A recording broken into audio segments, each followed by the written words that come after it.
Hey guys, it's Tuesday. We're gonna do a revival daily and see what's going on in the workshop. I really just got here. It's raining and gross outside. I drove a car because I'm a wuss when it rains. I wanted to go talk to Auerbach and say hi to him. He's back from his trip and see what he's up to. I think someone said he's out in the container, machining stuff. I can hear the air compressor, so that means something's going on out there. Wow, what was that? That was loud. Auerbach.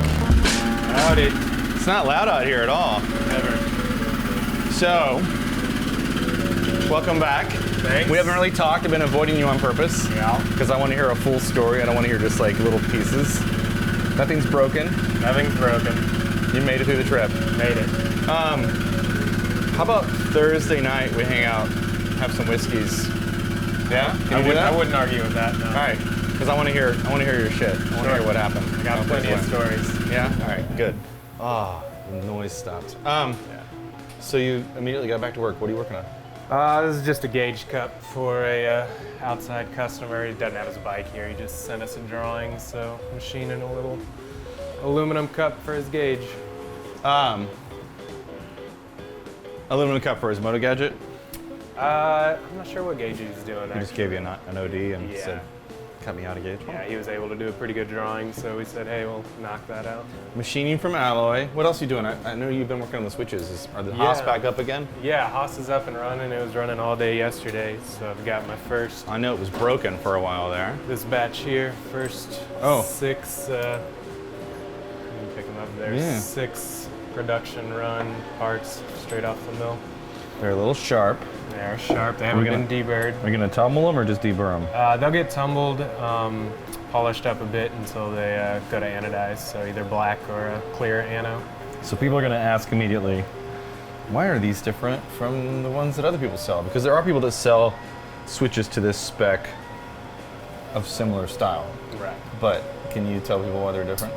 I think there's some very small details, such as this little scallop here, that really adds to it. It's not as just blocky and square-edged, and that's one of the things that makes these a little more difficult to machine, is we're doing a lot of surfacing here. So, yeah, it's very simple to just cut out what we call 2.5D, where it's kind of a single sketch and then extruded to 3D, whereas this is just a little more complicated. Just gives it that little higher quality feeling. Yeah, I agree. No, I remember the printed prototypes when we were talking about it. 3D printed, I meant, yeah. Did you use the mill too? Yeah, so this, tap? we use a thread mill. I can show you what it looks like over there. It really saves time from having to manually try to thread those things. I mean, each of those parts has 5 tapped holes, so if I were to do them by hand, it would take forever, and you have the risk of breaking it. So this, it looks just like a tap, but you put it in the machine, spin it up. But that's tiny. That's tiny. So this is a 1 millimeter pitch. Right. Oh. So you can do anything that's bigger than this tool with a 1 millimeter pitch. And so it literally, sorry, to show the people that don't understand what that means. Sure. It literally, as it's cutting, the machine head itself is moving to create that pitch versus what all the rest of us know how to do, which is we get tap and dies and we use a tap. We stick the full-size tap into a hole, try to get it straight, and hand thread it in like this. Yeah, this is your standard tap. That's pretty cool. I've actually never done that before. Yeah, it's pretty exciting when you get it to work and you can just push go on the machine and not have to lean in there. Yeah, no shit. I want to thread some switches in there. Do you have a switch? Yeah. Look at that. It's ready to go, like you knew the camera was coming. Well, you gotta test it before you pull it off the machine. That's pretty awesome. Yeah, it gives a really good machine thread there, and it threads in nice. You don't have to worry about, like I said, breaking taps or clearing chips or anything like that. So these are going to be $700 a piece? At least, yeah. Here, take this so I don't lose it. Yeah. It's pretty cool. When are we going to start selling these things? Well, we're trying to set up the anodizing in-house, so that's coming along. Stefan's got a lot of that planned out. So I'm not quite sure when we'll be able to get them to market. Yeah, like everything else we do, we've tried to use outside vendors to make some of this stuff. And I mean, everything from painting motorcycles to powder coating to all these things, we try to, even our seats now, because we're doing them all in-house, going to someone else who can't control the quality, the timeline, the price, so we end up doing it all ourselves, which is fun sometimes. Maybe not the most profitable way to do things, but certainly allows us to stand behind the stuff that we make. So I'm excited, dude. Yep. It's a small start towards a much bigger thing, I think. Yeah, but it snowballs, being able to make those 6 at a time. Now with my fixture plate, we can crank out 30 at a time. So. How long does a machine run to cut out 30? Of the top be about housing? 5 hours. Yeah. But it's by itself doing its thing. Yeah, exactly. Yeah. I'll be able to just walk away, work on other things, come back and pull parts. I came out here the other day while it was running, just looking for you, I think. And I was super stoked to see the machine just sitting there working away. Yeah. Anyway, all right, well, Thursday night, I want to hear about the adventures. I think we'll do a podcast, we'll record it. Yeah? Let's Can do you it. handle that? We've got tons of stories. We'll put a camera right in front of your face so we can see all your... Hey, I don't have to look at it. That's right. All right, thanks, dude. Good luck.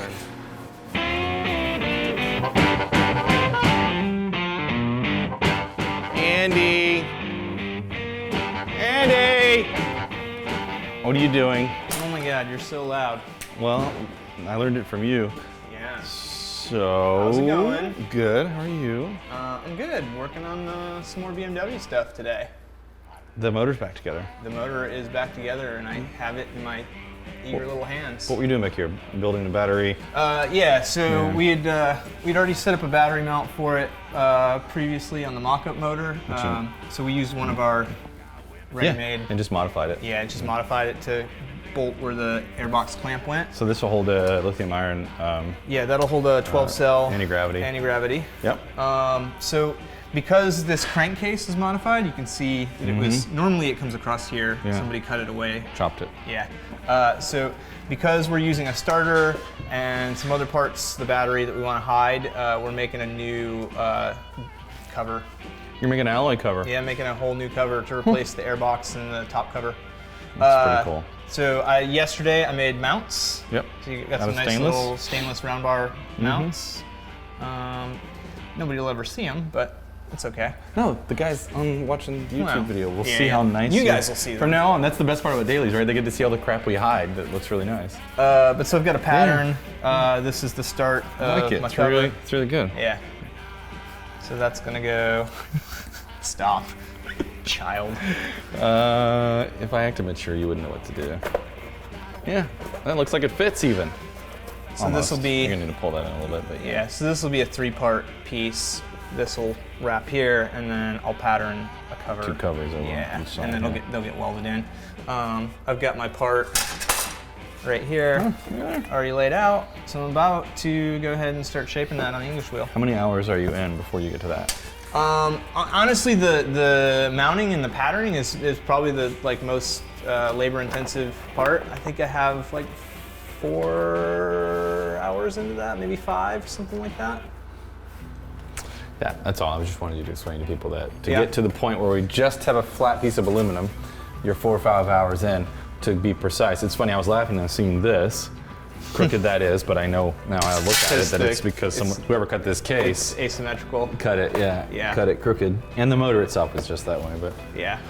Okay, but that's patterns are important. It saves time. It's definitely worth doing on the front end. I noticed the tank is done. The tank is done. Yeah. Looks nice. Yeah, I think it's going to be good. I can't wait to see it sanded so all the weld discoloration is gone. Oh yeah, yeah. That's my last. I've got to pressure check it and make Yeah. sure my mounting still works right. You mean make sure it holds fuel? Make sure it holds fuel. Yeah. Do you think David will ride this thing? I hope so. I don't know. I've never actually met David. Oh, you never met him? Yeah. He's a super nice guy. Super nice guy. I hope he rides it. It's going to be a cool bike. The more we go, the further we go, I'm excited. I'm more excited. It's Ted got finished. a lot of neat stuff on it.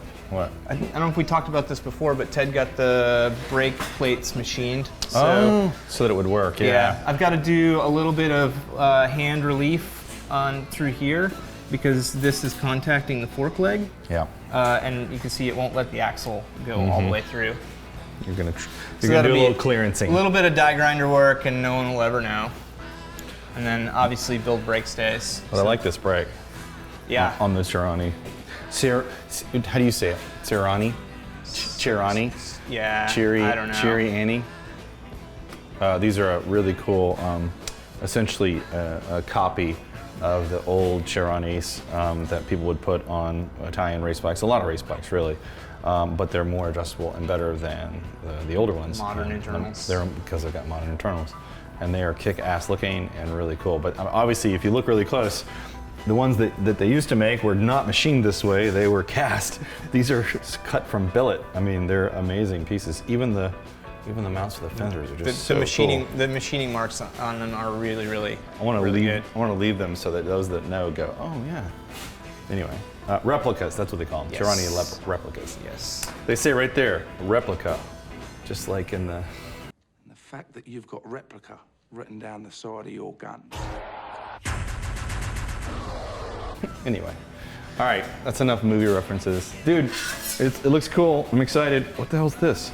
That was a test panel. I was gonna say, it looks like, oh, that was the experiment for the. Yeah, that was a test die. panel for the die. boss for the. You actually managed to straighten that out pretty well because I know it was really wrinkled before. Yeah, that was just a quick and dirty. I wanted to see what the beating did. So since we're talking about it, Yeah. we've decided, Andy is developing a curriculum. You got it all outlined out today? I don't yet, but I'd actually really love to see some. I've got some ideas. Today was the deadline. Well, I'm gonna work on it today. I'm gonna put you outside in the heat if you don't come in today with it. All right, so It'd be nice yeah. it'd be nice to hear from our fans or our daily viewers. They're not going to decide how you're going to teach them how to bend metal. Just saying Yeah. feedback. Like, what do they want to see? I'm telling you, what they want to see is, and what they've told us is, they want to see techniques for shaping metal. And obviously, you're going to have to go back 6 months when you first learned how to shape metal, and start to explain that in basic terms. But yeah, so there's a curriculum developed. We're not really sure what we're going to call it yet. But it might be called Pounding It Out with Andy James Dio. It might be called Something else. something else. I don't know. But right now, the working title for Andy's thing is Pounding It Out with Andy James Dio, and he's going to teach people how to shape metal the way he does it. Whether it's the right way or not, we don't know. We just know it's working. So he's going to share his knowledge. And other things. You're going to. Peanut Gallery. He needs to shut up over there. Okay. All right. Thanks. We'll talk later today about that. Yeah. Yeah. About the outline, at least the rough outline for Yes. that. All right. Promise? You did it on camera. You said it on camera. Okay. Cool. Thank you. Bye bye. Is that enough of a daily? Do I need to talk about more? All right. Quick daily today. That's it. We need to get back to work. We've got a lot of stuff going on. Like, comment, subscribe. Tell us you love us. Tell us you hate us. Tell us what you want to see. Get your hands dirty. Build something. Make something. I don't care if it doesn't look this nice. It's fine. Just make something. It'll make you feel good. Love you, mean it. Bye.